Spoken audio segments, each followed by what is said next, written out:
Hi good morning students. ತುಂಬ ದಿನ ಆಯಿತು. ನಾನು ಈ ಹಿಂದೆ ಒಂದು ವಿಡಿಯೋ ಮಾಡಿದ್ದೆ, tips for FDA and SDA exam ಅಂತ. ಅಲ್ಲಿ ನಾನು ನಿಮಗೆ ಜಸ್ಟು ಏನು ಕೇಳ್ಬೋದು, ಟಾಪಿಕ್ಸ್ ಎಲ್ಲ ಏನು ಕವರ್ ಆಗತ್ತೆ ಅಂತ ಒಂದು ಬ್ರೀಫಾಗಿ ಹೇಳಿದ್ದೆ. ಮತ್ತು ನೀವು ಇಂಟ್ರೆಸ್ಟ್ ಇದ್ದರೆ ನಾನು ನಿಮಗೆ ಪ್ರತಿಯೊಂದು ಟಾಪಿಕ್ಕನ್ನು ಹೇಗೆ ಓದಬೇಕು, ಎಷ್ಟು ಕೇಳ್ಬೋದು ಆ ಥರ ಎಲ್ಲ ಡೀಟೇಲಾಗಿ ಮಾಡ್ತೀನಿ ಅಂತ ಹೇಳಿದ್ದೆ ಪ್ರೀವಿಯಸ್ ವಿಡಿಯೋದಲ್ಲಿ. ಹಾಗಾಗಿ ಇವತ್ತು ನಾನು ನಿಮಗೆ ಇಂಡಿಯನ್ ಹಿಸ್ಟ್ರಿ, ಭಾರತದ ಇತಿಹಾಸ, FDA SDA ಎಕ್ಸಾಮ್ ಅಥವಾ KAS ಎಕ್ಸಾಮಿಗೆ ಏನು ಕೇಳ್ತಾರೆ ಅಂದರೆ ಪೂರ್ತಿ ಬೇಸಿಕ್ ಹ್ಯುಮ್ಯಾನಿಟೀಸ್ ಕೇಳ್ತಾರೆ. ಅದರಲ್ಲಿ history, geography, political science, everything, science and technology ಎಲ್ಲ ಇರುತ್ತೆ. ಆದರೆ ನಾನು ಇವತ್ತು ಅದನ್ನೆಲ್ಲ ನಿಮಗೆ ಬ್ರೀಫಾಗಿ ಹೇಳಿದ್ದೀನಿ. ಬಟ್ ಒಂದೊಂದು ಟಾಪಿಕಲ್ಲೂ ಹೇಗೆ ನೀವು ಸ್ಟಡಿ ಮಾಡಬೇಕು, ಏನೆಲ್ಲ ನೀವು ಕಂಪ್ಲೀಟಾಗಿ ಓದಬೇಕು ಅನ್ನೋದ್ರ ವಿಚಾರವಾಗಾದರೆ ಇವತ್ತು ನಾನು ನಿಮಗೆ ಇಂಡಿಯನ್ ಹಿಸ್ಟ್ರಿ ಬಗ್ಗೆ, ಭಾರತದ ಇತಿಹಾಸ ಹೇಗೆ ಓದಬೇಕು, ಏನೆಲ್ಲ ಐಟಮ್ಸ್ನ ಕವರ್ ಮಾಡಬೇಕು ಅದನ್ನು ನಾನು ನಿಮಗೆ ಹೇಳ್ಕೊಡ್ತೀನಿ ಇವತ್ತು ವಿಡಿಯೋದಲ್ಲಿ. Indian history most expected questions for FDA and SDA ಅಥವಾ ಹೌ ಟು ರೀಡ್, ಏನೆಲ್ಲ ಕವರ್ ಆಗುತ್ತೆ, ಹೇಗೆಲ್ಲ ಅದನ್ನು ನೀವು ಓದಬೇಕು ಅನ್ನೋದನ್ನು ಹೇಳ್ಕೊಡ್ತೀನಿ. ಆ್ಯಂಡ್ ನಾನು Sudharani R, assistant professor, department of commerce, GFGC Chiknayakanahalli. Okay, ನೋಡೋಣ ಹೇಗೆ ಇತಿಹಾಸದಲ್ಲಿ ಏನೆಲ್ಲ ಪಾರ್ಟ್ ಇರುತ್ತೆ, ಏನೆಲ್ಲ ಕೇಳ್ಬೋದು ಅಂತ ಹೇಳಿದ್ದೆ ಪ್ರೀವಿಯಸ್ ಇದರಲ್ಲಿ ವಿಡಿಯೋದಲ್ಲಿ. ಒಂದು FDA ಅಥವಾ SDA ಅಥವಾ KAS ಕ್ವಶನ್ ಪೇಪರ್ ಅಂದರೆ ಮಿನಿಮಮ್ 15 to 20 ಕ್ವೆಶನ್ಸು ನಿಮಗೆ ಇಂಡಿಯನ್ ಹಿಸ್ಟ್ರಿ ಮೇಲೆ ಬರುತ್ತೆ ಅಂತ. ಸೊ ಇವಾಗ ನೋಡೋಣ ಆ 20 ಕ್ವೆಶನ್ಸು ಕವರ್ ಆಗುವಂಥ ಏರಿಯಾಸ್ ಯಾವುದು ಅಂತ. ನೋಡಿ, ಇಂಡಿಯನ್ ಹಿಸ್ಟ್ರಿ ಅಂದರೆ ಹೌ ಟು ರೀಡ್ ಅಂತ ತಗೋಣ. ಹೇಗೆ ಓದಬೇಕು ಫಸ್ಟ್ ಇಂಡಿಯನ್ ಹಿಸ್ಟ್ರಿನ ಅಂತಂದರೆ, ನೋಡಿ ಮಕ್ಕಳೇ, ನೀವು ಈ ಇಂಡಿಯನ್ ಹಿಸ್ಟ್ರಿನ ನೀವು ಯಾವುದೋ ಖಂಡಿತ ಹೊಸದಾಗಿ ಓದ್ತಾ ಇಲ್ಲ. ನೀವು ಫ್ರಮ್ 5ನೇ ತರಗತಿಯಿಂದ ಅಪ್ ಟು PUC ಅಂದರೆ ಎಕ್ಸೆಪ್ಟ್ ಸೈನ್ಸ್ ಸ್ಟೂಡೆಂಟ್ಸು SSLCವರೆಗೂ ಓದಿರ್ತೀರ. 5th to SSLC science students ಆದರೆ 5ರಿಂದ 10ರವರೆಗೂ ಓದಿರ್ತೀರ. ಹಾಗೆ ನೀವೇನಾದರೂ ಹ್ಯುಮ್ಯಾನಿಟೀಸ್ ಸ್ಟೂಡೆಂಟ್ಸ್ ಅಂದರೆ ಆರ್ಟ್ಸ್ ಸ್ಟೂಡೆಂಟ್ಸ್ ಅಥವಾ ಕಾಮರ್ಸ್ ಸ್ಟೂಡೆಂಟ್ಸ್ ಆದರೆ ಅಪ್ ಟು PUC ನೀವು ಈ ಇಂಡಿಯನ್ ಹಿಸ್ಟ್ರಿನ ನೀವು ಓದೇ ಇರ್ತೀರ ಫ್ರಮ್ 5th to PUC ತೊಗೊಂಡ್ರೆ. ಇದು ಯಾವುದೂ ಹೊಸದಲ್ಲ, ಬಟ್ ನೀವು ಓದಬೇಕಾದ್ರೆ ಎಕ್ಸಾಮ್ ಪರ್ಪಸ್ ಓದಿರ್ತೀರ, ಯಾವುದು ನೆನಪಿರಲ್ಲ. ಈಗ ನೀವು ಓದಬೇಕಾಗಿರೋದು ಕೂಡ ಎಕ್ಸಾಮ್ ಪರ್ಪಸ್ಸೇ, ಬಟ್ ತುಂಬ ಇಂಟ್ರೆಸ್ಟೆಡ್ ಆಗಿ ಅದು ನೆನಪಲ್ಲಿ ಉಳಿಬೇಕು ಅಂದರೆ ತುಂಬ ಆಸಕ್ತಿಯಿಂದ ಓದಬೇಕಾಗತ್ತೆ. ಮತ್ತು ಯಾವೆಲ್ಲ ಏರಿಯಾಸ್ ಇಂಪಾರ್ಟೆಂಟ್ ಅಂತ ನೀವು ತಿಳ್ಕೊಬೇಕಾಗತ್ತೆ. ನೋಡಿ, ಈ ಹಿಸ್ಟ್ರಿ ನೀವು ಓದಬೇಕು ಅಂದರೆ ಹಿಸ್ಟ್ರಿನ ಮೇಯ್ನಾಗಿ 3 ಪಾರ್ಟ್ಸ್ ಆಗಿ ಡಿವೈಡ್ ಆಗುತ್ತೆ. 3 ಪಾರ್ಟ್ಸ್ ಆಗಿ. ಅದರಲ್ಲಿ ಒಂದು ಏನ್ಷಿಯಂಟ್ ಇಂಡಿಯನ್ ಹಿಸ್ಟ್ರಿ ಅಂದರೆ ಪ್ರಾಚೀನ ಭಾರತದ ಇತಿಹಾಸ, ಮಧ್ಯಕಾಲೀನ ಭಾರತದ ಇತಿಹಾಸ, ಆಧುನಿಕ ಭಾರತದ ಇತಿಹಾಸ, ಜಾಗತಿಕ ಇತಿಹಾಸ. ಈ ಜಾಗತಿಕ ಇತಿಹಾಸ ಬಂದು IAS KAS ಅಲ್ಲಿ ಕಾನ್ಸಂಟ್ರೇಟ್ ಮಾಡ್ತಾರೆ. ಜಾಸ್ತಿ IAS ಅಲ್ಲಿ ಕಾನ್ಸಂಟ್ರೇಟ್ ಮಾಡ್ತಾರೆ ಜಾಗತಿಕ ಇತಿಹಾಸ ಅಂದರೆ world history. But KAS up to KAS ಅಂದರೆ ನೀವು ಈ 3 ಪಾರ್ಟ್ಸ್ನ ಓದಿದ್ರೆ ಸಾಕಾಗತ್ತೆ. Ancient Indian history, medieval Indian history and recent Indian history ಅಂದರೆ ಮಾಡರ್ನ್ ಇಂಡಿಯನ್ ಹಿಸ್ಟ್ರಿ, ಆಧುನಿಕ ಭಾರತದ ಇತಿಹಾಸ. ಮತ್ತು ಅದ್ರ ಜೊತೆಗೆ ಭಾರತೀಯ ಸಂಸ್ಕೃತಿ ತಿಳ್ಕೊಬೇಕಾಗತ್ತೆ. ವಾಸ್ತುಶಿಲ್ಪ, ಸಂಸ್ಕೃತಿ, ಇದನ್ನೆಲ್ಲ ನೀವು ಹಿಸ್ಟ್ರಿನಲ್ಲಿ ಆಯಾ ಕಾಲಕ್ಕೆ ತಕ್ಕನಾಗಿ ತಿಳ್ಕೊಬೇಕಾಗತ್ತೆ. ನೋಡಿ, ಪ್ರಾಚೀನ ಭಾರತದ ಇತಿಹಾಸ ಅಂದರೆ ಏನು ಕೇಳ್ಬೋದು, ಈ 3 ಸೆಕ್ಷನ್ನಲ್ಲಿ ಅಂದರೆ ancient Indian history, medieval Indian history and modern Indian history 3 ಮೇಲೂ ಕ್ವಶನ್ಸ್ನ ಡಿವೈಡ್ ಮಾಡ್ತಾನೆ. ಈ ಏನ್ಷಿಯಂಟ್ ಇಂಡಿಯನ್ ಹಿಸ್ಟ್ರಿಲಿ ಹೇಗೆ ಕೇಳ್ತಾನೆ ಅಂದರೆ ಯುಗಗಳು, ಶಿಲಾಯುಗ, ಲೋಹಯುಗ. ನೀವು ಗಮನಿಸಿ ಪ್ರೀವಿಯಸ್ ಇಯರ್ ಕ್ವಶನ್ ಪೇಪರ್ನ ಗಮನಿಸಿ, ಅಲ್ಲಿ ಕೇಳ್ತಾರೆ. ಮೊದಲೆಲ್ಲ ತುಂಬ ಸರಳವಾಗಿ ಕೇಳ್ತಾಯಿದ್ರು. ಯಾವ ಯುಗನ, ಲೋಹಯುಗ, ತಾಮ್ರನ ಯಾವಾಗ ಬಳಕೆ ಮಾಡೋಕ್ಕೆ ಶುರು ಮಾಡಿದ್ರು, ಕಬ್ಬಿಣದ ಬಳಕೆ ಯಾವಾಗಿಂದ ಬಂತು, ಈ ರೀತಿ. ಬಟ್ ಇತ್ತೀಚೆಗೆ ಬರ್ತಾ ಇರೋವಂಥ FDA ಕ್ವಶನ್ ಪೇಪರ್ಸಲ್ಲಿ ಹೆಂಗಿದೆ ಅಂದರೆ ತುಂಬ ಡೆಪ್ತ್ ನಾಲೆಡ್ಜ್ ಇರಬೇಕು ನಿಮಗೆ. ಸುಮ್ಮನೆ ನೀವು ಜಸ್ಟ್ ಒಂದು ಪಾಯಿಂಟ್ಸ್ ಓದಿದ್ರೆ ಖಂಡಿತ ಕ್ರ್ಯಾಕ್ ಮಾಡಲಿಕ್ಕೆ ಕಷ್ಟ ಆಗುತ್ತೆ. ಶಿಲಾಯುಗ ಅಂತಿದ್ದಂಗೆ ನೀವು ಅಲ್ಲಿ ಶಿಲಾಯುಗದಲ್ಲಿ ಹೇಗೆ ಅವರು ಇವಾಗ ಫಾರ್ ಎಕ್ಸಾಂಪಲ್ ಅದರಲ್ಲಿ ಹಳೆ ಶಿಲಾಯುಗ, ಸೂಕ್ಷ್ಮ ಶಿಲಾಯುಗ, ನೂತನ ಶಿಲಾಯುಗ ಮತ್ತು ತಾಮ್ರಯುಗ, ಕಬ್ಬಿಣ ಯುಗ ಅಂತೆಲ್ಲ ಬರುತ್ತೆ. ಅಲ್ಲಿ ಅವ್ರ ಕ್ವಶನ್ಸ್ ಕೇಳೋ ರೀತಿ ಯಾವ ರೀತಿ ಇರುತ್ತೆ ಅಂದರೆ ಈಗ ಯಾರು ಅದನ್ನು ಫೈಂಡ್ ಔಟ್ ಮಾಡಿದ್ರು, ಯಾವುದನ್ನು ಚಾಲ್ಕೋಲಿಥಿಕ್ ಯುಗ ಅಂತ ಕರೀತಾರೆ, ಅಲ್ಲಿ ಏನು ಅಲ್ಲಿ ಮೇಯ್ನ್ ಎಲ್ಲಿ ಅದು ಫೌಂಡ್ ಆಯಿತು ಫಸ್ಟು, ಅದೆಲ್ಲ ಎಲ್ಲಿ ನಿಮಗೆ ತಾಮ್ರದ ಫಸ್ಟ್ ಫೌಂಡ್ ಆಗಿದ್ದು ಯಾವ ಏರಿಯಾದಲ್ಲಿ, ಮತ್ತು ಹಳೆ ಶಿಲಾಯುಗ ನಿಮಗೆ ಯಾಕೆ ಹಳೆ ಶಿಲಾಯುಗ ಅಂತ ಕರೀತಾರೆ, ಬೆಣಚುಕಲ್ಲನ್ನ ಯೂಸ್ ಮಾಡ್ತಿದ್ರಲ್ವ, ಅದಕ್ಕೆ ಹಳೆ ಶಿಲಾಯುಗ ಅಂತಾರೆ, ಯಾಕೆ ಯೂಸ್ ಮಾಡ್ತಿದ್ರು, ಈ ರೀತಿ ನೀವು ಕತೆ ಓದಿದ ಥರ ಓದ್ಕೊಂಡೋದ್ರೆ ತುಂಬ ಈಸಿ ಆಗುತ್ತೆ. ಇದರ ಮೇಲೆ ನಿಮಗೆ ಒಂದು ಕ್ವಶನ್ ಬರ್ಬೋದು, ಇಷ್ಟನ್ನು ನೀವು ಓದಿದ್ರೆ ಒಂದು ಕ್ವಶನ್ ಬರ್ಬೋದು. ಅಂದರೆ ಇಲ್ಲಿ ಯಾವ ಥರ ಅಂದರೆ ನಾಗರಿಕತೆಯ ಸಂಶೋಧನೆಗಳು ಮತ್ತು ಪ್ರಮುಖ ನೆಲೆಗಳು ಅಂತ ಬರುತ್ತೆ. ಅಲ್ಲಿ ಹರಪ್ಪ ಮತ್ತು ಮೊಹೆಂಜೊದಾರೋ ಬಗ್ಗೆ ಸೀರೀಸ್ ಇದೆಯಲ್ಲ, ನೀವು ಅದನ್ನು ಓದಬೇಕಾಗುತ್ತೆ. ಏಕೆಂದರೆ ಹರಪ್ಪ ಮೊಹೆಂಜೊದಾರೋ ಅಥವಾ ಕಾಲಿಬಂಗನು, ಲೋತಾಲು ಈ ಥರ ಒಂದು ಪ್ಲೇಸಸ್ ಏನಿದೆ, ಆ ಪ್ಲೇಸ್ನ ಸಂಶೋಧನೆ ಮಾಡಿದ್ಯಾರು, ಆ ಪ್ಲೇಸ್ ಸಂಶೋಧನೆ ಮಾಡುವಾಗ ಅದು ಯಾವ ಏರಿಯಾದಲ್ಲಿ ಇತ್ತು, ಅಂದರೆ ಯಾವ ನದಿ ದಡ ಅಥವಾ ನಗರ ಪ್ರದೇಶ ಎಲ್ಲಿದೆ ಅದು. ಈಗ ಫಾರ್ ಎಕ್ಸಾಂಪಲ್ ನಾವು ಹರಪ್ಪ ತಗೊಂಡ್ರೆ, ಹರಪ್ಪ ಅನ್ನೋದು ಈಗಿನ ಮಹಾರಾಷ್ಟ್ರದ ರಾವಿ ನದಿ ದಂಡೆ ಮೇಲಿದೆ. ಅದನ್ನು ಮೊದಲನೇದಾಗಿ ಫೌಂಡ್ ಆಗಿದ್ದು ಹೇಗೆ, ಯಾರು ಫೌಂಡ್ ಮಾಡಿದ್ದು, ದಯಾನಂದ ಸಹಾನಿ ಅಂತ ಒಬ್ಬರಿದ್ದಾರೆ ಸಂಶೋಧಕರು, ಅವ್ರು ಫೌಂಡ್ ಮಾಡಿದ್ರು. ಈ ರೀತಿ ಅದೇ ಥರ ಮೊಹೆಂಜೊದಾರೋ ಯಾರು ಫೌಂಡ್ ಮಾಡಿದ್ರು, ಅದು ಯಾವ ನದಿ ದಡದಲ್ಲಿದೆ. ಮೊಹೆಂಜೊದಾರೋ ಅಂತ ಬಂದಾಗ ಸಿಂಧು ನದಿ ಬಲ್ದಂಡೆ ಮೇಲಿದೆ, ಅದನ್ನು ಫೌಂಡ್ ಮಾಡಿದವರು RD ಬ್ಯಾನರ್ಜಿ. ನೋಡಿ, ಈ ರೀತಿ ಇಷ್ಟರಲ್ಲಿ ಯಾವುದಾದ್ರೂ ಒಂದು ಕ್ವಶನ್ ಬರ್ಬೋದು. ನೀವು ಇಷ್ಟನ್ನು ಓದಬೇಕು.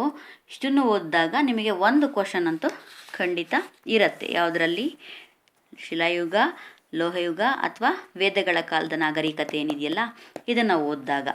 ನೆಕ್ಸ್ಟ್ ನೀವು ವೇದಗಳ ಕಾಲದ ನಾಗರಿಕತೆ ಆದಮೇಲೆ ವೇದಗಳ ಕಾಲದ ನಾಗರಿಕತೆಯಲ್ಲಿ ನೀವು ಇನ್ನೂ ಓದ್ಬೋದು. ಆಶ್ರಮಗಳು ಬರ್ತವೆ, ಬ್ರಹ್ಮಚಾರಿ ಆಶ್ರಮ, ಗೃಹಸ್ಥಾಶ್ರಮ, ವಾನಪ್ರಸ್ಥಾಶ್ರಮ, ಸನ್ಯಾಸ, ಚತುರ್ವರ್ಣಗಳು, ಬ್ರಾಹ್ಮಣ ವರ್ಣ, ಕ್ಷತ್ರಿಯ, ವೈಶ್ಯ, ಶೂದ್ರ. ಆಮೇಲೆ ವೇದಗಳು, ಋಗ್ವೇದ, ಯಜುರ್ವೇದ, ಸಾಮವೇದ, ಅಥರ್ವಣ ವೇದ. ಋಗ್ವೇದ ಅಂದ್ರೇನು, ಅದರಲ್ಲೇನಿದೆ, ಯಜುರ್ವೇದ ಅಂತ ಯಾವುದು ಕರಿತೀವಿ, ಸಾಮವೇದ ಅನ್ನೋದ್ರೆ ಅದರೊಳಗೆ ಏನಿದೆ, ಅಥರ್ವಣ ವೇದ. ಜಸ್ಟ್ ನೀವು ಹಂಗಂದ್ರೇನು ಅಂತನಾದರೂ ತಿಳ್ಕೊಬೇಕಾಗತ್ತೆ. ಫಾರ್ ಎಕ್ಸಾಂಪಲ್ ಹೇಳೋದಾದರೆ, ಈಗ ಋಗ್ವೇದ ಅಂದರೆ ಏನಿದೆ ಅದರೊಳಗೆ ಅಂದರೆ ಶ್ಲೋಕಗಳು. ನಿಮಗೆ ಹೊಂದಿಸಿ ಬರೆಯಿರಿ ಥರ ಕೇಳ್ಬೋದು. ನೋಡಿ, ಬರೀ ಒಂದೇ ಕ್ವಶನ್ ಕೇಳ್ತಾರೆ ಅಂತಲ್ಲ, ಇಡೀ ವೇದಗಳು ಕವರ್ ಆಗೋಂಗೆ ಒಂದೇ ಕ್ವಶನ್ ಕೇಳ್ತಾನೆ 2 ಮಾರ್ಕ್ಸಿಗೆ ಅಥವಾ 1 ಮಾರ್ಕ್ಸಿಗೆ. ಯಾವ ರೀತಿ ಕೇಳ್ಬೋದು, ಹೊಂದಿಸಿ ಬರೆಯಿರಿ. ಋಗ್ವೇದ, ಅಥರ್ವಣ ವೇದ, ಸಾಮವೇದ, ಯಜುರ್ವೇದ.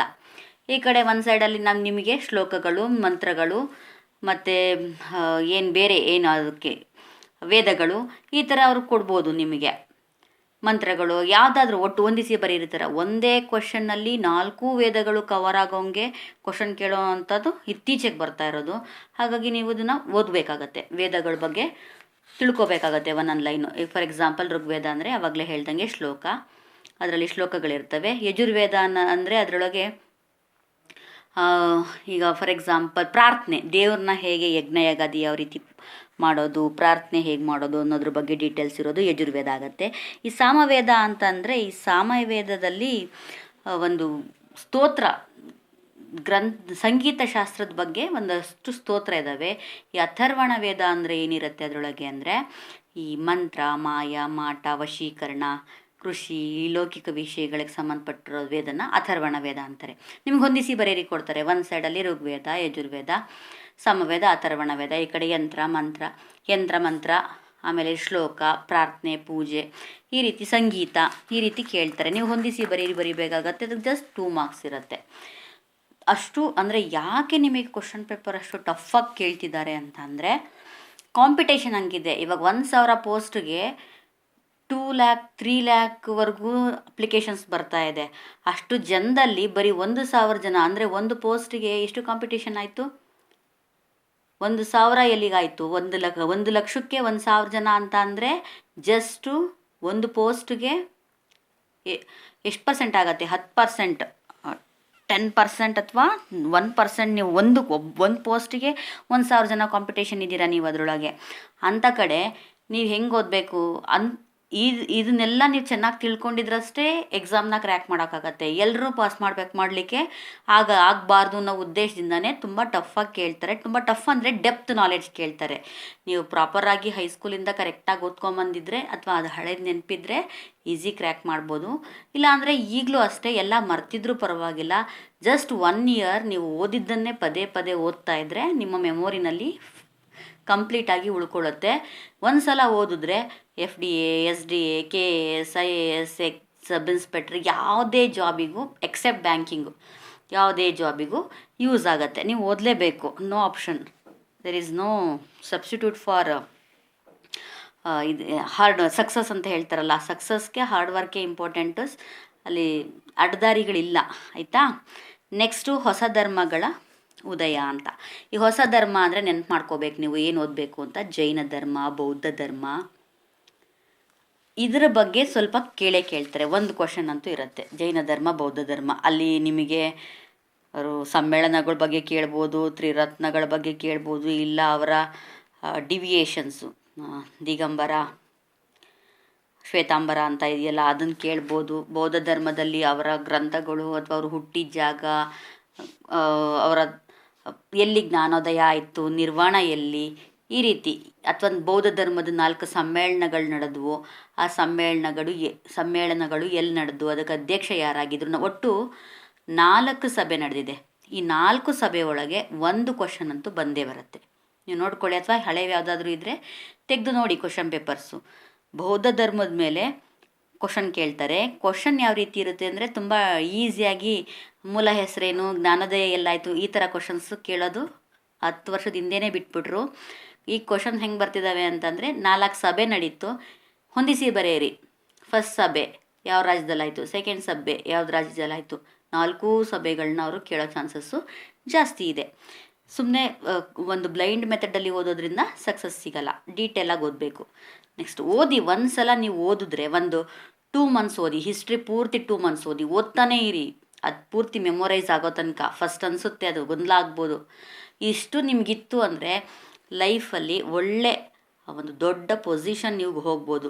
ತಹಶೀಲ್ದಾರು ಅಥವಾ AC ಆಗಬೇಕು ಅಂದರೆ ಎಲ್ಲರ ಕೈಲೂ ಆಗೋವಂಥದ್ದಲ್ಲ. ಇಷ್ಟೆಲ್ಲ ತಿಳ್ಕೊಂಡ್ರೇ ನೀವು ನೆಕ್ಸ್ಟ್ ತಹಶೀಲ್ದಾರು, DC ಆಗೋಕ್ಕೆ ಸಾಧ್ಯ. ಒಂದು ಸಲ ನೀವು ಆ ಪೋಸ್ಟ್ಗೆ ಹೋಯ್ತು ಅಂದರೆ ನಿಮ್ಮ ಲೈಫೇ ತುಂಬ ಚೇಂಜ್ ಆಗುತ್ತೆ.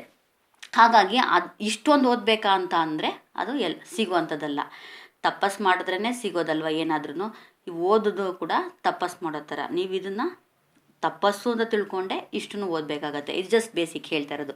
ನೆಕ್ಸ್ಟ್ ಪಾಯಿಂಟ್ ನೋಡೋದಾದರೆ ಮೌರ್ಯ ಸಾಮ್ರಾಜ್ಯ ನಿಮಗೆ ಗೊತ್ತಿದೆ. ಅಶೋಕನ ಬಗ್ಗೆ, ಬಿಂದುಸಾರ, ಚಂದ್ರಗುಪ್ತ ಮೌರ್ಯ, ಇವ್ರ ಕಾಲದ ಬಗ್ಗೆ ಓದಬೇಕಾಗತ್ತೆ. ಅಂದರೆ ಫೌಂಡರ್ ಯಾರು, ಅವ್ರ ಸಾಧನೆಗಳೇನು ಅದು ತಿಳ್ಕೋಬೇಕು.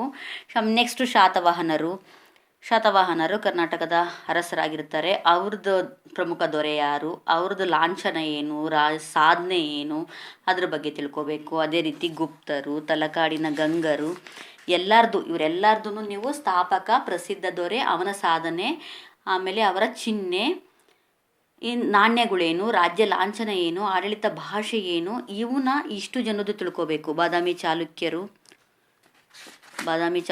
ವರ್ಧನ ಸಂತತಿ, ಆಮೇಲೆ ರಾಷ್ಟ್ರಕೂಟರು, ಕಲ್ಯಾಣಿ ಚಾಲುಕ್ಯರು, ಇವೆಲ್ಲರದ್ದು ಫೌಂಡರು, ಫೇಮಸ್ ಪರ್ಸನ್ನು, ಅವ್ರ ಲಾಂಛನ, ಸಾಧನೆ, ಇಷ್ಟು ಜನದ್ದು ತಿಳ್ಕೋಬೇಕು. ನೆಕ್ಸ್ಟ್ ಅಷ್ಟೇ ಅಲ್ಲ, ಪ್ರಾಚೀನ ಭಾರತದ ಸಾಹಿತ್ಯ ಕೃತಿಗಳ ಬಗ್ಗೆ ನಿಮಗೆ ಐಡಿಯಾ ಇರಬೇಕು. ಪ್ರಾಚೀನ ಭಾರತದ ಸಾಹಿತ್ಯ ಕೃತಿಗಳು, ಈಗ ಫಾರ್ ಎಕ್ಸಾಂಪಲ್ ಇವಾಗ ಮನುಸ್ಮೃತಿ ಅನ್ನೋದು ಏನರ ಬಗ್ಗೆ ಬರೆದಿದ್ದಾನೆ, ಅಥವಾ ಬುದ್ಧಂದು ಪ್ರಸಿದ್ಧ ಕೃತಿಯಾಗಿರ್ಬೋದು. ರಾಜತರಂಗಿಣಿ ಯಾರು ಬರೆದ್ರು, ರಾಮಚರಿತ ಯಾರು ಬರೆದ್ರು, ವಿಕ್ರಮಾಂಕ ದೇವಚರಿತ ಯಾರು ಬರೆದ್ರು, ಮುದ್ರಾ ರಾಕ್ಷಸ ಅನ್ನೋ ಸಾಹಿತ್ಯ ಕೃತಿ ಯಾರು ಬರೆದ್ರು, ಮತ್ತು ಗಾಥಾಸಪ್ತಸತಿ, ಅಶ್ವಘೋಷ. ಸೊ ಈ ರೀತಿ ತುಂಬ ಹಳೆಯವು, ಕಿರಾತಾರ್ಜುನೀಯ, ಈ ಥರ ಹಳೆಯ ಸಾಹಿತ್ಯ ಕೃತಿಗಳಿದ್ದಾವೆ. ಅವುಗಳನ್ನ ಬರೆದವ್ರು ಯಾರು ಅಂತ ನೀವು ತಿಳ್ಕೋಬೇಕು ಪ್ರಾಚೀನ ಭಾರತದ ಇತಿಹಾಸಕ್ಕೆ ಸಂಬಂಧಪಟ್ಟಂಗೆ. ಇದಿಷ್ಟು Indian history, Indian ancient history.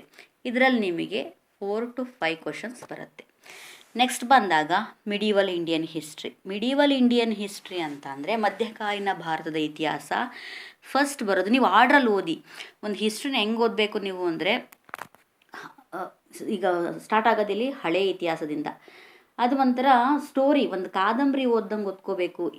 ಹೇಗೆ ಬೆಳೆದು ಬಂತು ಭಾರತದ ಪೂರ್ವ ಹೇಗೆ ಫೌಂಡ್ ಆಯಿತು, ನಾಗರಿಕತೆ ಹೇಗೆ ಫೌಂಡ್ ಆಯಿತು, ನಾಗರಿಕತೆ ಆದಮೇಲೆ ಹೇಗೆ ರಾಜರ ಆಳ್ವಿಕೆ ಬಂತು, ಫಸ್ಟ್ ಬಂದವ್ರು ಯಾರು, ಸೆಕೆಂಡ್ ಬಂದವ್ರು ಯಾರು, ಈ ರೀತಿ ಕಾದಂಬರಿ ಥರ ಓದಿದ್ರೆ ನಿಮಗೆ ಹೆಚ್ಚು ಚೆನ್ನಾಗಿ ನೆನಪಿರುತ್ತೆ.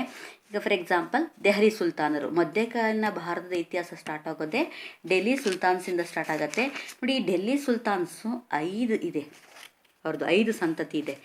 ಗುಲಾಮಿ ಸಂತತಿ ಆರ್ಡ್ರಲ್ಲೇ ಇದೆ, ಗುಲಾಮಿ ಸಂತತಿ ಅವ್ರದ್ದು ಆಗ್ತಿದ್ದಂಗೆ ಗುಲಾಮಿ ಸಂತತಿ ಅದರಲ್ಲಿ ನೀವೇನು ಓದಬೇಕು, ಗುಲಾಬಿ ಸಂತತಿ ಮೂಲ ಪುರುಷ ಯಾರು, ರಾಜಧಾನಿ ಯಾವುದು, ಅವನ ಸಾಧನೆ ಏನು, ಅವರಲ್ಲಿ ಪ್ರಸಿದ್ಧ ದೊರೆ ಯಾರು, ಈ ರೀತಿ. ಅದೇ ಥರ ನೆಕ್ಸ್ಟ್ ಬರೋದು ಗುಲಾಮಿ ಸಂತತಿ ಅಳಿತಿದ್ದಂಗೆ ಖಿಲ್ಜಿ ಸಂತತಿ, ಖಿಲ್ಜಿನಲ್ಲಿ ಸ್ಥಾಪಕ ಯಾರು, ಪ್ರಸಿದ್ಧ ದೊರೆ ಯಾರು, ಅವನ ಸಾಧನೆಗಳು. ನೋಡಿ, ಅಲ್ಲಾವುದ್ದೀನ್ ಖಿಲ್ಜಿ ಇದನ್ನಲ್ಲ, ಆ ಖಿಲ್ಜಿ ಬಗ್ಗೆ ನಿಮಗೆ ಖಂಡಿತ ಒಂದು ಕ್ವಶನ್ಸ್ ಇರುತ್ತೆ. ಯಾಕೆಂದರೆ ಅವನದು ಸಾಧನೆಗಳು ತುಂಬ ಇದೆ. ಅವನು ಕೆಲವೊಂದು ರೂಲ್ಸ್ಗಳನ್ನ ಅಗ್ರಿಕಲ್ಚರಿಗೆ ಸಂಬಂಧಪಟ್ಟಂಗೆ, ಕಂದಾಯಕ್ಕೆ ಸಂಬಂಧಪಟ್ಟಂಗೆ ಕೆಲವೊಂದು ರೂಲ್ಸ್ಗಳನ್ನ ಜಾರಿಗೆ ತಂದಿದ್ದಾನೆ. ಆಮೇಲೆ ಮತ್ತೆ ಅವನು ಕೆಲವೊಂದು ಧರ್ಮ ಏನಿದೆ ಕಂದಾಯದಲ್ಲಿ ತುಂಬ ಒಳ್ಳೆ ಸಾಧನೆ ಮಾಡಿದ್ದ. ಜೊತೆಗೆ ಏನು ಹೇಳ್ತೀವಿ, ಕಡಿಮೆ ವೆಚ್ಚದಲ್ಲಿ ಮಾರುಕಟ್ಟೆನ ನಿಯಂತ್ರಿಸಿ ಬೆಲೆಗಳನ್ನ ನಿಗದಿಪಡಿಸಿದ್ದು.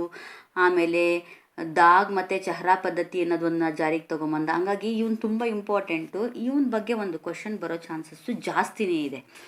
ನೆಕ್ಸ್ಟು ತುಘಲಕ್ ಸಂತತಿನಲ್ಲಿ ಈ ಫೇಮಸ್ ಯಾರು, ಫೌಂಡರ್ ಯಾರು, ಅಥವಾ ಅದರಲ್ಲಿ ಯಾವ್ದಾದ್ರು ಒಂದು ಸಾಧನೆ ಇದ್ದರೆ ನೋಡ್ಕೊಳ್ಳಿ. ನೆಕ್ಸ್ಟು ಸಯ್ಯದ್ ಸಂತತಿ, ಲೋಧಿ ಸಂತತಿ ಆರ್ಡ್ರಲ್ಲೇ ಬರುತ್ತೆ. ಇಷ್ಟನ್ನು ನೀವು ಬೇಸಿಕ್ಕಾಗಿ ತಿಳ್ಕೋಬೇಕು. ನೆಕ್ಸ್ಟ್ ಮೊಘಲ್ ಸಾಮ್ರಾಜ್ಯ ಅಂದರೆ ನಿಮಗೆ ಗೊತ್ತೇ ಇದೆ. ಮೊಘಲ್ ಸಾಮ್ರಾಜ್ಯ ಅಂದರೆ ಫಸ್ಟ್ ಬರೋದೇ ಬಾಬರು, ಹುಮಾಯೂನು, ಶೇರ್ ಶಾ, ಅಕ್ಬರ್, ಜಹಾಂಗೀರ್, ಅವನಾದಮೇಲೆ ಶಹಜಹಾನ್ ಮತ್ತು ಔರಂಗಜೇಬ್. ಇಷ್ಟರ ಬಗ್ಗೆ ತಿಳ್ಕೋಬೇಕು. ಅವ್ರದ್ದಲ್ಲಿ ಏನಾದರೂ ಸಾಧನೆಗಳಿದ್ದರೆ, ಅವರು ತುಂಬ ಧರ್ಮಸಭೆಗಳ ಬಗ್ಗೆ, ಔರಂಗಜೇಬ್ ಅವರೆಲ್ಲ ಒಂದು ಸ್ವಲ್ಪ ಧಾರ್ಮಿಕವಾಗಿ ಕೆಲವೊಂದು ವಾಸ್ತುಶಿಲ್ಪ ಎಲ್ಲ ತುಂಬ ಚೆನ್ನಾಗಿದೆ ಅವ್ರ ಕಾಲದೆಲ್ಲ.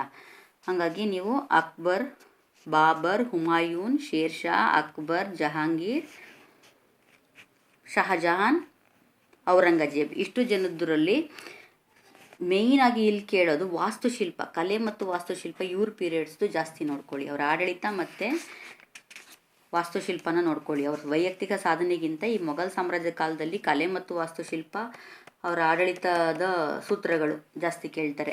ಇನ್ನು ಇದಾದಮೇಲೆ ಮರಾಠರು ಬರ್ತಾರೆ. ಮರಾಠರದು ಮರಾಠರಲ್ಲಿ ಫೇಮಸ್ ಶಿವಾಜಿ ಇದ್ದಾನೆ. ಶಿವಾಜಿ ಬಗ್ಗೆ ಯಾವುದಾದ್ರೂ ಒಂದು ಕ್ವಶನ್ ಬರ್ಬೋದು, ಇಲ್ಲ ಸ್ಕಿಪ್ ಆಗ್ಬೋದು.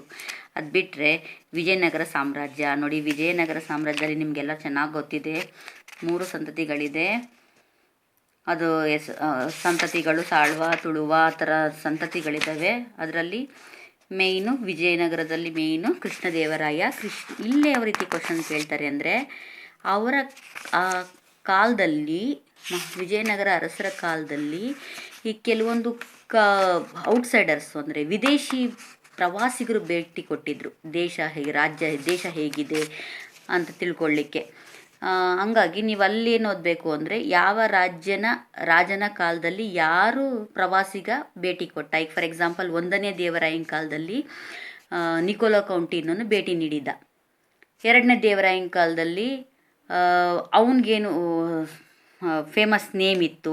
ಅದೇ ರೀತಿ ಕೃಷ್ಣದೇವರಾಯನ ಕಾಲದಲ್ಲಿ ಯಾವ ಥರ ಅಷ್ಟ ದಿಗ್ಗಜರು ಅಂತ ಇವರಿದ್ದರು, ಯಾರು ಕೃತಿಗಳು ಬರೆಯುವಂಥ ಸಾಹಿತಿಗಳು ಅಷ್ಟದಿಗ್ಗಜರಿದ್ದರು. ಅಂದರೆ ಅಲಸಾನಿ ಪೆದ್ದಣ್ಣ, ನಂದಿ ತಿಮ್ಮಣ್ಣ, ಮಲ್ಲಣ್ಣ, ತೆನಾಲಿ ರಾಮಕೃಷ್ಣ, ಈ ಥರ 8 ಜನ ಇದ್ದರು. ಅವರೆಲ್ಲ ಒಂದೊಂದು ಕೃತಿಯನ್ನು ಬರೆದಿದ್ದಾರೆ. ಅದನ್ನು ಕೇಳ್ಬೋದು, ಇಲ್ಲ ಕಲೆ ಮತ್ತು ವಾಸ್ತುಶಿಲ್ಪ ಕೇಳ್ಬೋದು, ಇಲ್ಲ ಆಡಳಿತ ಪದ್ಧತಿ ಕೇಳ್ಬೋದು. ಕೆಲವೊಂದು ಟರ್ಮ್ಸ್ ಇದೆ ಅವ್ರದ್ದು. ಈಗ ದಂಡನಾಯಕ ಅಂದರೆ ಯಾರು, ಸೇನಾ ಮುಖ್ಯಸ್ಥ. ಕರಣಿಕ ಅಂದರೆ ಯಾರು, ಲೆಕ್ಕಾಧಿಕಾರಿ. ಈ ರೀತಿ ವರ್ಡ್ಸ್ದು ಟರ್ಮ್ದು ಮೀನಿಂಗ್ ಕೇಳ್ಬೋದು. ಇದನ್ನು ನೀವು ಜಾಸ್ತಿ ನೀಟಾಗಿ ಓದ್ಕೋಬೇಕಾಗತ್ತೆ. ಕೃಷ್ಣದೇವರಾಯನ ಕಾಲದಲ್ಲಿ ಯಾರು ವಿದೇಶಿ ಪ್ರವಾಸಿಗ ಭೇಟಿ ಕೊಟ್ಟಿದ್ದ ಅಂತ ಹೆಸರು, 2ನೇ ದೇವರಾಯ, 1ನೇ ದೇವರಾಯ, ಈ ರೀತಿ. ಈಗ ಫಾರ್ ಎಕ್ಸಾಂಪಲ್ 1ನೇ ಹರಿಹರನ ಕಾಲದಲ್ಲಿ ಇಬ್ಬನ್ ಬತೂತಾ ಅಂತ ಭೇಟಿ ಕೊಟ್ಟಿದ್ದ. ಅದೇ ರೀತಿ 2ನೇ ದೇವರಾಯನ ಕಾಲದಲ್ಲಿ ಅಬ್ದುಲ್ ರಜಾಕ್ ಅನ್ನೋನು ಭೇಟಿ ಕೊಟ್ಟಿದ್ದ. ಕೃಷ್ಣದೇವರಾಯನ ಕಾಲದಲ್ಲಿ ಡೊಮಿಂಗೋ ಫೇಸ್, ಬಾರ್ಬೋಸ್, ಈ ರೀತಿ ಭೇಟಿ ಕೊಟ್ಟಿದ್ದರು. ಇವಿಷ್ಟನ್ನು ಹೊಂದಿಸಿ ಬರೆಯಲಿನಲ್ಲಿ ಕೇಳೋವಂಥ ಚಾನ್ಸಸ್ ಇರುತ್ತೆ. ಒಂದನ್ನು ಬಿಟ್ಟು ಒಂದು ಬಿಡೋಂಗಿಲ್ಲ. ನೀವು ಅಲ್ಲಿ ಜಾಸ್ತಿ ವಿದೇಶಿ ಪ್ರವಾಸಿಗರು ಮತ್ತು ಅರಸರು, ಅದನ್ನು ಜ್ಞಾಪಕ ಇಟ್ಕೊಳ್ಳಿ. ಅದಾದಮೇಲೆ ಬಹಮನಿ ಸುಲ್ತಾನರು ಬರ್ತಾರೆ. ಈ ಬಹಮನಿ ಸುಲ್ತಾನಲ್ಲಿ ನಿಮಗೆ ಗೊತ್ತಿರೋಂಗೆ ಮಹಮ್ಮದ್ ಗವಾನು ಅವನ ಬಗ್ಗೆ, ಕಲೆ ಮತ್ತು ವಾಸ್ತುಶಿಲ್ಪ ಬಗ್ಗೆ ಇದನ್ನು ನೀವು ಸ್ವಲ್ಪ ಚೆನ್ನಾಗಿ ಓದ್ಕೊಳ್ಳಿ. ಇನ್ನು ಅದಾದ ನಂತರ ಕರ್ನಾಟಕ ಹಿಸ್ಟ್ರಿ ಬರುತ್ತೆ. ಮಿಡಿವಲ್ ಹಿಸ್ಟ್ರಿನಲ್ಲಿ ಕರ್ನಾಟಕ ಹಿಸ್ಟ್ರಿ, ಅದರಲ್ಲಿ ಮೈಸೂರು ಒಡೆಯರ್. ಈ ಮೈಸೂರು ಒಡೆಯರ್ ಅಂತ ಬಂದಾಗ ಯಾವುದಾದ್ರೂ ಒಂದು ಕ್ವಶನ್ ಇದ್ದೇ ಇರುತ್ತೆ. ಈಗ ಒಡೆಯರ್ಗೆ ಇವಾಗ ಅಠಾರ ಕಚೇರಿ ಸ್ಥಾಪಕರು ಯಾರು? ಚಿಕ್ಕದೇವರಾಜ ಒಡೆಯರು. ಅದೇ ರೀತಿ ರಣಧೀರ ಅನ್ನೋ ಬಿರುದು ಯಾರಿಗಿತ್ತು? ಯಾವ ರಾಜ ಒಡೆಯರ್ಗಿತ್ತು? ಅದೇ ರೀತಿ ಅವ್ರ ಕಡೆ ಮೊದಲ ಭಾಷಾಂತರ ನಾಟಕ ಯಾರು ಬರೆದಿದ್ದು? ನಾವು ಕೋಟಿ ನಾರಾಯಣ ಅನ್ನೋ ಬಿರುದು ಯಾರಿಗಿತ್ತು? ಔರಂಗಜೇಬನು ಚಿಕ್ಕದೇವರಾಯರಿಗೆ ಕೊಟ್ಟ ಬಿರುದೇನು? ಈ ರೀತಿ ಸ್ವಲ್ಪ ಅವ್ರದ್ದನ್ನ ನೀವು ಸ್ವಲ್ಪ ನೋಡ್ಕೋಬೇಕಾಗತ್ತೆ. ಅದಾದಮೇಲೆ ಹೈದರಾಲಿ ಮತ್ತು ಟಿಪ್ಪು ಸುಲ್ತಾನ್ ಬರ್ತಾರೆ ಆಫ್ಟರ್ ಮೈಸೂರು ಒಡೆಯರು. ಇಲ್ಲಿ ಟಿಪ್ಪು ಸುಲ್ತಾನ್ ಅಂತ ಬಂದಾಗ ನೀವು ಹೈದರಾಲಿ ಮತ್ತು ಟಿಪ್ಪು ಸುಲ್ತಾನ್ ಅಂತ ಬಂದಾಗ ಆಂಗ್ಲೋ ಮೈಸೂರು ಯುದ್ಧಗಳನ್ನ ಕಂಪಲ್ಸರಿ ಓದ್ಕೋಬೇಕು. ಒಟ್ಟು 4 ಆಂಗ್ಲೋ ಮೈಸೂರು ಯುದ್ಧ ಆಗಿದ್ದಾವೆ. 4 ಆಂಗ್ಲೋ ಮೈಸೂರು ಯುದ್ಧಗಳು ಎಲ್ಲಿ ನಡೀತು, ಯಾರು ವಿಜಯ ಸಾಧಿಸಿದ್ರು, ಏನು ಒಪ್ಪಂದದಲ್ಲಿ ಮುಗಿಯುತ್ತೆ, ಇದನ್ನು ನೀವು ಗಮನ ಇಟ್ಟು ಓದಬೇಕಾಗತ್ತೆ. ಅದಾದ ನಂತರ ಕಮಿಷನರ್ಗಳ ಆಳ್ವಿಕೆ. ಕಮಿಷನರ್ ಅಂದರೆ ಗೊತ್ತಿದೆ, ಈಗ ಮಾರ್ಕ್ ಕಬ್ಬನು, ಬೌರಿಂಗು, ರಂಗಾಚಾರ್ಲು ಇವರೆಲ್ಲರೂ ಕಮಿಷನರ್ ಅಂದರೆ ದಿವಾನ್ ಆಗಿದ್ದರು ರಂಗಾಚಾರ್ಲು ಅವರು. ಈಗ ಮಾರ್ಕ್ ಕಬ್ಬನು, ಬೌರಿಂಗು ಇವರೆಲ್ಲರೂ ಅವಧಿಲಿ ಏನು ಒಂದೊಂದು ಜಸ್ಟ್ ನೀವು ಒಂದೊಂದು 2 ಪಾಯಿಂಟ್ಸ್ ಇರುತ್ತೆ, ಅದನ್ನು ನೀವು ನೋಡಿಕೊಂಡ್ರೆ ಸಾಕಾಗುತ್ತೆ. ಇನ್ನು ದಿವಾನರು ಅಂತ ಬಂದಾಗ ಮಿರ್ಜಾ ಇಸ್ಮಾಯಿಲು, ರಂಗಾಚಾರ್ಲು, ಶೇಷಾದ್ರಿ ಅಯ್ಯರು ಇವ್ರ ಬಗ್ಗೆ ನೀವು ಓದಬೇಕಾಗತ್ತೆ. ಇದಾದಮೇಲೆ ಧಾರ್ಮಿಕ ಚಳುವಳಿಗಳು ಅಂದರೆ ಅಥವಾ ಭಕ್ತಿ ಸುಧಾರಣಾ ಚಳುವಳಿಗಳು ಅಂತ ಹೇಳ್ತೀವಿ. ಇಲ್ಲಿ ರಮಾನಂದರು, ಕಬೀರ್ ದಾಸರು, ಚೈತನ್ಯರು, ಮೀರಾಬಾಯಿ, ಗುರುನಾನಕ್ ಇವ್ರ ಬಗ್ಗೆ ಎಲ್ಲ ಜಸ್ಟ್ ಒಂದೊಂದು ಸುಮ್ಮನೆ ನೋಡ್ಕೊಂಡಿರಿ. ಹೆಚ್ಚು ಇಷ್ಟೆಲ್ಲ ಸೇರಿಸಿ ಒಂದು ಕ್ವಶನ್ ಬರ್ಬೋದು. ಓದ್ಕೊಂಡಿರಿ, ಒಂದು ಸ್ವಲ್ಪ ಬರೋ ಚಾನ್ಸಸ್ಸು ಇದೆ ಅಷ್ಟೇ. ಅಷ್ಟೊಂದು ಇಂಪಾರ್ಟೆನ್ಸ್ ಇಲ್ಲ ಅಂದರೂ ನಿಮಗೆ ಒಂದು ನಾಲೆಡ್ಜ್ ಇರಲೇಬೇಕು ಅದ್ರ ಬಗ್ಗೆ. ನೆಕ್ಸ್ಟ್ ಧಾರ್ಮಿಕ ಪಂಥಗಳು ಅಂತ ಬಂದರೆ ನಿಮಗೆ ಗೊತ್ತಿದೆ, ಶಂಕರಾಚಾರ್ಯರು, ರಾಮಾನುಜಾಚಾರ್ಯರು, ಮಧ್ವಾಚಾರ್ಯರು, ಬಸವಣ್ಣ ಅವ್ರ ಬಗ್ಗೆ ಓದ್ಕೋಬೇಕು. ಅವ್ರು ಎಲ್ಲಿ ಹುಟ್ಟಿದ್ದು, ಅವರ ಸಿದ್ಧಾಂತ ಏನು, ಅದ್ರ ಬಗ್ಗೆ ಅವ್ರದ್ದು ಕೃತಿ ಯಾವುದಾದ್ರೂ ಇದ್ದರೆ ಅದ್ರ ಬಗ್ಗೆ ನೀವು ಓದ್ಕೋಬೇಕಾಗುತ್ತೆ.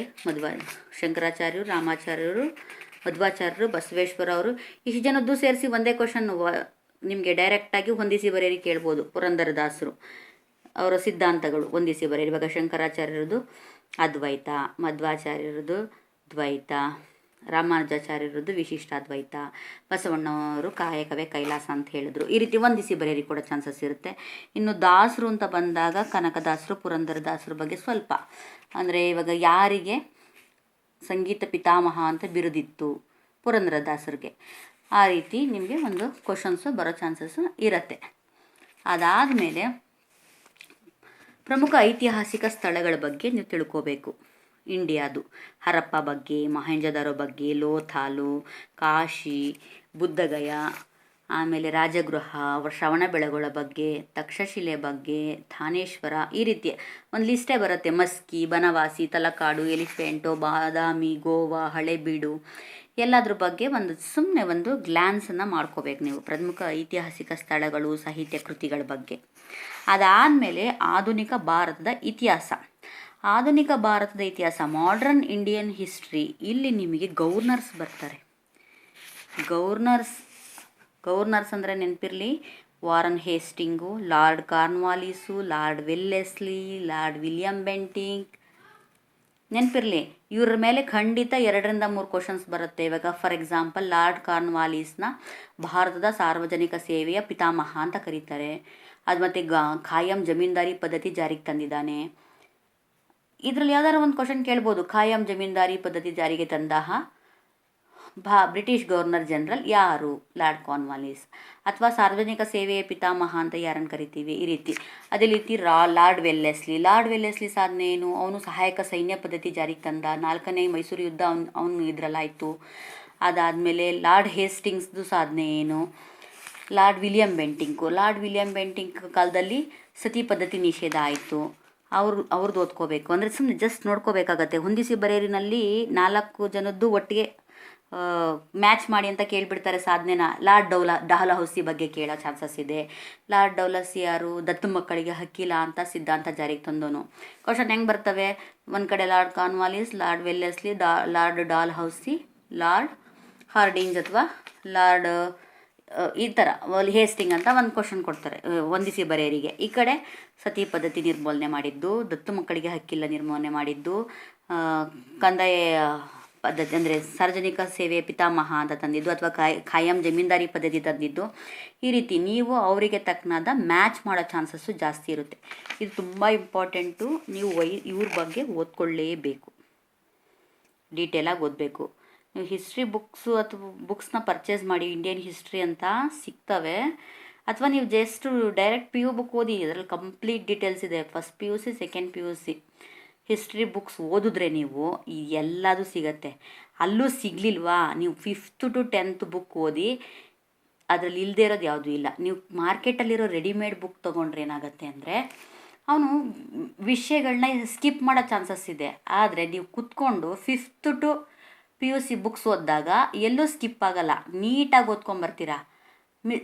ಇನ್ಫಾರ್ಮೇಷನ್ನು ಡೀಟೇಲಾಗಿ ಸಿಗತ್ತೆ, ನಿಮಗೆ ಮರೆತು ಹೋಗಲ್ಲ. ಯಾವುದೇ ವಿಷಯನ ಲಾರ್ಡ್ ಕಾರ್ನ್ವಾಲಿಸು ಏನು ಸಾರ್ವಜನಿಕ ಸೇವೆಗಳ ಪಿತಾಮಹ ಅಂತ ಅನ್ನಿಸ್ಕೊಂಡ ಅಂತ ತಿಳ್ಕೊಂಡ್ರೆ ಹೆಚ್ಚಿಗೆ ದಿನ ನೆನಪಿರಲ್ಲ ನಿಮಗೆ. ಅದು ಚೆನ್ನಾಗಿ ನೆನಪಿರಬೇಕು ಅಂದರೆ ನಿಮಗೆ ಯಾಕೆ ಆ ಥರ ಅನ್ನಿಸ್ಕೊಂಡ, ಏನಾದ್ರ ಹಿಂದೆ ಅವನಂಥ ಸಾಧನೆ ಏನು ಮಾಡ್ದ, ಅದ್ರ ಏನಿದೆ ಸಾರ್ವಜನಿಕ ಸೇವೆಗಳ ಪಿತಾಮಹ ಅನ್ನೋದು, ಅದರೊಳಗೆ ಏನು ಅವನು ಜಾರಿಗೆ ತೊಗೊಂಬಂದ, ಯಾವ ಸಿಚುವೇಷನಲ್ಲಿ ಅವನು ಆ ರೀತಿ ಜಾರಿಗೆ ತರಬೇಕಾಯ್ತು. ಕತೆ ರೂಪದಲ್ಲಿ ಓದಿದಾಗ ನಿಮ್ಗೆ ಹಿಸ್ಟ್ರಿ ಮರ್ತೋಗಲ್ಲ, ಡೆಪ್ತ್ ನಾಲೆಡ್ಜ್ ಇರುತ್ತೆ. ಎಷ್ಟೇ ಆಳವಾದ ಕ್ವಶನ್ಸ್ ಕೇಳಿದ್ರು ನೀವು ಬರೀತೀರಾ. ಅಪ್ಪಿತಪ್ಪಿ ಏನಾದರೂ KS ಪ್ರಿಲಿಮ್ಸ್ ಪಾಸ್ ಆಯಿತು ಅಂದರೆ ಮೇಯ್ನ್ ಎಕ್ಸಾಮಲ್ಲಿ ಡೀಟೇಲ್ ಆನ್ಸರ್ ಬರೀಲಿಕ್ಕೆ ಯೂಸ್ ಆಗುತ್ತೆ. ಮೇನ್ ಎಕ್ಸಾಮಲ್ಲಿ 200 ಮಾರ್ಕ್ಸ್ಗಿರುತ್ತೆ ಇದಿಷ್ಟು. ನಾನೇನು ಹೇಳ್ತಾ ಇದ್ದೀನಿ, ಡೆಪ್ತಾಗಿ ಡಿಸ್ಕ್ರಿಪ್ಟಿವ್ ಪೇಪರ್ಸ್ ಇರುತ್ತೆ. ಒಂದು ಪೇಪರ್ ಬಂದು 250 ಮಾರ್ಕ್ಸು ಒಂದು ಪೇಪರು ನೀವು ಬರೀಬೇಕಾಗತ್ತೆ ಹಿಸ್ಟ್ರಿ ಮೇಲೆ. ನೀವು ಓದ್ತೀರಾ. ಈ ಥರ ಡೀಟೇಲಾಗಿ ಓದೋದ್ರಿಂದ ನಿಮಗೆ KS IAS ಮಾಡೋ ಆಸೆ ಇದ್ದರೆ ನೀವು IASನು ಕನ್ನಡದಲ್ಲಿ ಬರಿಬೋದು. ಆಸೆ ಇದ್ದರೆ ಡೀಟೇಲಾಗಿ ನೀವು ಡಿಸ್ಕ್ರಿಪ್ಟಿವ್ ಆಗಿ ಬರಿಬೋದು, ಒಂದು ವಿಷಯದ ಬಗ್ಗೆ ಆಳವಾಗಿ ತಿಳ್ಕೊಂಡ್ರೆ. ಹಾಗಾಗಿ ಹೇಳ್ತಾ ಇದ್ದೀನಿ, ಈ ರೆಡಿಮೇಡ್ ಬುಕ್ಗಳಲ್ಲಿ ಏನು ಸಿಗುತ್ತೆ, ಜಸ್ಟು ಅವನು ಬಯಾಟ್ ಮಾಡೋದ್ರಿಂದ ನೀವು 1000 ಸಲ ಓದೋದು ನೆನಪಿರಲ್ಲ. ಬೆಟರ್ ಆಪ್ಷನ್ನು, ನೀವು ಇಂಡಿಯನ್ ಹಿಸ್ಟ್ರಿ ತಿಳ್ಕೊಬೇಕು ಅಂದರೆ ಮಾರ್ಕೆಟಲ್ಲಿ ಬರೋ ಯಾವ ಬುಕ್ನೂ ಪರ್ಚೇಸ್ ಮಾಡಬೇಡಿ. ದಯವಿಟ್ಟು 5ನೇ ಕ್ಲಾಸಿಂದ PUCವರೆಗೂ ಬರುವಂತಹ ಎಲ್ಲ ಸಮಾಜ ಬುಕ್ಗಳನ್ನ ಓದಿ, ಡೀಟೇಲಾಗಿ ಓದಿ. ಅದು ಎಷ್ಟು ಡೀಟೇಲಾಗಿ ಓದ್ತೀರಾ ಅಷ್ಟು ನೀವು ಲೈಫಲ್ಲಿ ಸಕ್ಸಸ್ಗೆ ಹತ್ತಿರ ಆಗ್ತಾ ಹೋಗ್ತೀರಾ. ನಾನು ಬರೀ ಹಿಸ್ಟ್ರಿ ಬಗ್ಗೆ ಹೇಳ್ತಾ ಇದ್ದೀನಿ. ಇದೇ ರೀತಿ ನೀವು ಸಂವಿಧಾನ, ಭೂಗೋಳ ಎಲ್ಲ ಓದಬೇಕು. ಅದನ್ನು ಇನ್ನೊಂದು ದಿವಸ ಮಾಡ್ತೀನಿ ವಿಡಿಯೋ. ಇವಾಗ ಇದು ಆಯಿತಾ. ನೆಕ್ಸ್ಟು ಅಷ್ಟಕ್ಕೆ ನಿಲ್ಲಲ್ಲ. ಪ್ರಥಮ ಸ್ವಾತಂತ್ರ್ಯ ಸಂಗ್ರಾಮ 1857ನಲ್ಲಿ ಏನಾಯಿತು, ಹೇಗೆ ಸ್ಟಾರ್ಟ್ ಆಯಿತು, ಅದರಲ್ಲಿ ವಿಶೇಷತೆ ಏನು, ಅದಾದಮೇಲೆ ಭಾರತದ ರಾಷ್ಟ್ರೀಯ ಕಾಂಗ್ರೆಸ್ ಹೇಗೆ ಸ್ಥಾಪನೆ ಆಗುತ್ತೆ, 1885 ಸ್ಥಾಪನೆ ಆಗುತ್ತೆ, ಬಂಗಾಳದ ವಿಭಜನೆ ಘಟನೆಗಳು, ಕಾಂಗ್ರೆಸ್ ವಿಭಜನೆ, ಹೋಮ್ ರೂಲ್ ಲೀಗ್ ಘೋಷಣೆ, ಖೇಡಾ ಸತ್ಯಾಗ್ರಹ, ರೌಲೆಟ್ ಆ್ಯಕ್ಟ್, ಜಲಿಯನ್ ವಾಲಾಬಾಗ್ ಹತ್ಯಾಕಾಂಡ, ಖಿಲಾಫತ್ ಚಳವಳಿ, ಅಸಹಕಾರ ಚಳುವಳಿ, ಸೈಮನ್ ಆಯೋಗ, ಕಾನೂನು ಭಂಗ ಚಳುವಳಿ, ಲಾಹೋರ್ ಕಾಂಗ್ರೆಸ್ ಅಧಿವೇಶನ, ಪ್ರಥಮ ದುಂಡು ಮೇಜಿನ ಪರಿಷತ್ತು, ಗಾಂಧಿ ಇರ್ವಿನ್ ಒಪ್ಪಂದ, ದ್ವಿತೀಯ ದುಂಡು ಮೇಜಿನ ಪರಿಷತ್, ತೃತೀಯ ದುಂಡು ಮೇಜಿನ ಪರಿಷತ್. ಈ ರೀತಿ ನೀವು ಡಿಗ್ರಿ ಮಕ್ಕಳಾಗಿದ್ದರೆ, ಸೈನ್ಸ್ ಸ್ಟೂಡೆಂಟ್ ಅಲ್ಲದೆ ಡಿಗ್ರಿ ಮಕ್ಕಳಾಗಿದ್ದರೆ ಡೀಟೇಲಾಗಿ ಓದಿರ್ತೀರ ಮಕ್ಕಳೇ. ನೀವು ಆರ್ಟ್ಸ್ ಮಕ್ಕಳು ಚೆನ್ನಾಗಿರುತ್ತೆ. ನೀವು ಅದನ್ನು ನೆನ್ಪಿಟ್ಕೊಂಡ್ರೆ ಸಾಕು. ಓದೋದ್ತೀರಾ ಸರಿಯಾಗಿ ನೆನ್ಪಿಟ್ಕೊಳ್ಳೋ ಥರ ಓದಿ. ಆಗಸ್ಟ್ ಕೊಡುಗೆ, ಕ್ರಿಪ್ಸ್ ಆಯೋಗ, ಕ್ವಿಟ್ ಇಂಡಿಯಾ ಚಳುವಳಿ, lord Mountbatten, cabinet mission ಯೋಜನೆ, ಇದೆಲ್ಲ ಡೀಟೇಲಾಗಿ ಓದಬೇಕು ನೀವು. ಕಂಪ್ಲೀಟ್ ಮಾಡರ್ನ್ ಇಂಡಿಯನ್ ಹಿಸ್ಟ್ರಿ ಅಂದರೆ ಗವರ್ನರ್ ಜನರಲ್ಗಳು, ನಮ್ಮ ಸ್ವಾತಂತ್ರ್ಯ ಸಿಗಬೇಕಾದ್ರೆ ಕೆಲವೊಂದು ಏನು ಕಮಿಷನ್ಸ್ ಬಂದಿದ್ದು, ಆಯೋಗಗಳು ಬಂದಿದ್ದು, ಅದ್ರ ಬಗ್ಗೆ ಎಲ್ಲ ಒಂದು 4 to 5 ಪಾಯಿಂಟ್ಸ್ ಹೈಲೈಟ್ ಇರುತ್ತೆ ಪ್ರತಿಯೊಂದರಲ್ಲೂ. ಅದನ್ನೆಲ್ಲ ನೀವು ಓದಲೇಬೇಕಾಗತ್ತೆ. ಇದು ಏನು ಬರೆದಿದ್ದೀನಿ ಇಲ್ಲಿ, ಸಾಮಾಜಿಕ ಧಾರ್ಮಿಕ ಸುಧಾರಣಾ ಚಳುವಳಿಗಳು ಅಂತ ಅಂದರೆ, ಒಂದು ಬ್ರಹ್ಮ ಸಮಾಜ. ಯಾರು ಬ್ರಹ್ಮ ಸಮಾಜದ ಸ್ಥಾಪಕರು? ರಾಜಾರಾಮ್ ಮೋಹನ್ ರಾಯ್. ಎ ಅಂದರೆ ಆತ್ಮಾರಾಮ ಪಾಂಡುರಂಗ ಅವರು, ಅಂದರೆ ಎ ಅಂತ ಅಂದರೆ ಆರ್ಯ ಸಮಾಜದ ಸ್ಥಾಪಕರು ದಯಾನಂದ ಸರಸ್ವತಿ. ಅದೇ ರೀತಿ ಪ್ರಾರ್ಥನಾ ಸಮಾಜ, ಸತ್ಯಶೋಧಕ ಸಮಾಜ, ಅದಾದಮೇಲೆ ಆರ್ ಪಿ ಅಂದರೆ ಸುಮ್ಮನೆ ಇನ್ಷಿಯಲ್ಸ್ ಬರ್ಕೊಂಡಿದ್ದೀನಿ. ರಾಮಕೃಷ್ಣ ಪರಮಹಂಸರ ಬಗ್ಗೆ, ವಿ ಅಂದರೆ ವಿವೇಕಾನಂದ ಅವ್ರ ಬಗ್ಗೆ, ಅಲಿಘರ್ ಚಳುವಳಿ ಇವ್ರ ಬಗ್ಗೆನೂ ಸ್ವಲ್ಪ ಬ್ರೀಫಾಗಿ ನೀವು ತಿಳ್ಕೊಬೇಕಾಗತ್ತೆ. ಇದೆಲ್ಲ ನೀವು ಹೊಸದಲ್ಲ, ಯಾವುದೂ ಹೊಸದಲ್ಲ, ಇದುವರೆಗೂ ಓದಿದ್ದೀರಾ, ಆದರೆ ಸರಿಯಾಗಿ ಓದಿಲ್ಲ, ಇನ್ನೊಂದು ಸಲ ಓದಿ. ಅದಾದಮೇಲೆ ಪ್ರಮುಖ ಶಾಸನಗಳು ಐಹೊಳೆ, ಮಸ್ಕಿ, ಚಂದ್ರವಳ್ಳಿ ಶಾಸನ, ಆ ಥರದ್ದು ಕೆಲವೊಂದು ಶಾಸನಗಳಿದ್ದಾವೆ ಮಕ್ಕಳೇ, ನೀವು ಓದ್ಬೇಕಾದ್ರೆ ಸಿಗ್ತದೆ ಅದು ಬುಕ್ಕಲ್ಲಿ, ಅವನ್ನ ಸ್ವಲ್ಪ ತಿಳ್ಕೊಳ್ಳಿ. ಅದಾದಮೇಲೆ ಕರ್ನಾಟಕದಲ್ಲಿ ಸ್ವಾತಂತ್ರ್ಯ ಚಳುವಳಿ, ಈ ಕರ್ನಾಟಕದಲ್ಲಿ ಸಿಪಾಯಿ ದಂಗೆ ಹೇಗಾಯಿತು, ಇದು ಒಂದಿಸಿ ಬರೆಯ ಪ್ರಕಾರ ಕೊಟ್ಬಿಡ್ತಾರೆ. ಅದರಲ್ಲಿ ದೋಂಡಿಯ ವಾಗ್ನ ಪ್ರತಿಭಟನೆ, ಕಿತ್ತೂರು ಹೋರಾಟ, ಸಂಗೊಳ್ಳಿ ರಾಯಣ್ಣ, ಕೊಡಗಿನ ಬಂಡಾಯ, ಅದೇ ರೀತಿ ಸಿಪಾಯಿ ದಂಗೆಯಲ್ಲಿ ಯಾವ ಥರ ಹಲಗಲಿಯ ಬೇಡರು ಅಂತ ಇದ್ದರು, ಸುರಪುರದ ವೆಂಕಟಪ್ಪ ನಾಯಕ, ನರಗುಂದದ ಭಾಸ್ಕರ್ ರಾವ್, ಮುಂಡರಗಿಯ ಭೀಮರಾವ್. ನೋಡಿ, ಇದರಲ್ಲಿ ಹೊಂದಿಸಿ ಬರೆಯರಿ ಕೇಳ್ತಾರೆ. ಈಗ ಹಲಗಲಿ, ಸುರಪುರ, ನರಗುಂದ, ಮುಂಡರಗಿ ಅಂತ 4. ಈ ಕಡೆ ಇನ್ನೊಂದು ಕಡೆ ಮ್ಯಾಚ್ ಮಾಡುವಾಗ ಬೇಡರು, ವೆಂಕಟಪ್ಪ ನಾಯಕ, ಭಾಸ್ಕರ್ ರಾವ್ ಮತ್ತು ಭೀಮರಾವ್ ನೀವು ಮ್ಯಾಚ್ ಮಾಡಬೇಕು, ಆ ರೀತಿ ಕೇಳ್ಬೋದು. ಅದಾದಮೇಲೆ ರಾಷ್ಟ್ರೀಯತೆ ಹೇಗೆ ಬೆಳವಣಿಗೆ ಆಯಿತು ಕರ್ನಾಟಕದಲ್ಲಿ ಅನ್ನೋದ್ರ ಬಗ್ಗೆ ಒಂದು ಬ್ರೀಫ್ ಹಿಸ್ಟ್ರಿ ಕೇಳ್ತಾರೆ. ಆ್ಯಂಡ್ ಗಾಂಧಿ ಯುಗ ಮಕ್ಕಳೇ, ಗಾಂಧೀಜಿ ಬಗ್ಗೆ ಮಿನಿಮಮ್ 2 to 3 ಕ್ವಶನ್ ಪೇಪರಲ್ಲಿ ಇದ್ದೇ ಇರುತ್ತೆ. ಗಾಂಧೀಜಿ ಬಗ್ಗೆ ನೀವು ನೀಟಾಗಿ ಓದ್ಕೋಬೇಕು. ಗಾಂಧಿ ಯುಗ ಸ್ಟಾರ್ಟ್ ಆಗೋದೇ 1919ಇಂದ 1947ವರೆಗೂ. ಅವ್ರ ಬಗ್ಗೆ ಸ್ವಲ್ಪ ನೀವು ಡೀಟೇಲಾಗಿ ಓದ್ಕೋಬೇಕು. ಅಂದರೆ ಅವರ ಚಳುವಳಿಗಳು ಯಾವುದು, ಅವ್ರಿಗೆ ಮಹಾತ್ಮ ಅಂತ ಬಿರುದು ಯಾರು ಕೊಟ್ಟರು, ಕಾನೂನು ಭಂಗ ಚಳುವಳಿ ಅವ್ರದ್ದು, ಕರ ನಿರಾಕರಣೆ ಚಳುವಳಿ, ಅರಣ್ಯ ಸತ್ಯಾಗ್ರಹ ಇದೆ ಅವ್ರದ್ದು, ಆಮೇಲೆ ಅವರು ಅಧಿವೇಶನ ಮಾಡಿದ್ದು, ಈಗ ಅವರು ಬೆಳಗಾವಿಗೆ ಒಂದು ಸಲ ಬಂದಿದ್ದರು, ಅದ್ರ ಬಗ್ಗೆ ಕ್ವಶನ್ನು, ಈಸೂರು ಪ್ರಕರಣ, ಭಾರತ ಬಿಟ್ಟು ತೊಲಗಿ ಚಳುವಳಿ, ಈ ರೀತಿ ಕೆಲವೊಂದನ್ನು ಕೇಳ್ತಾರೆ.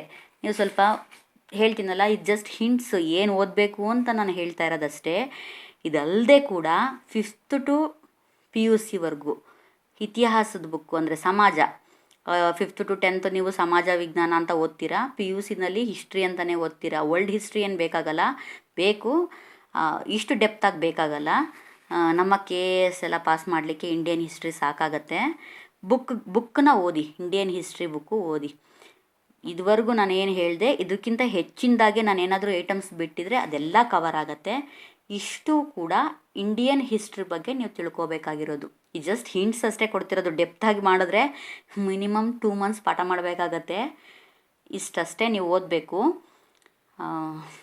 ಓದ್ತೀರಾ ಅಂತ ಭಾವಿಸ್ತೀನಿ.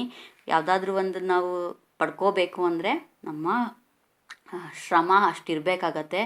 ಲೈಫಲ್ಲಿ ನಾವು ಅತಿ ಚಿಕ್ಕ ವಯಸ್ಸಿಗೆ ಒಂದು 25-26 ವರ್ಷಕ್ಕೆ ನಮಗೆ ಇಡೀ ಊರು ಜನ ನಾವಂದರೆ ಗೌರವ ಕೊಟ್ಟು ತುಂಬ ರೆಸ್ಪೆಕ್ಟ್ಫುಲ್ಲಾಗಿ ನಮ್ಮನ್ನು ನೋಡಬೇಕು ಅಂತ ಅಂದರೆ, ಪವರ್ ಬೇಕು ಅಂತಂದರೆ ನೀವು ಇಷ್ಟಂತೂ ನೀವು ಶ್ರಮ ಪಡಲೇಬೇಕಾಗತ್ತೆ.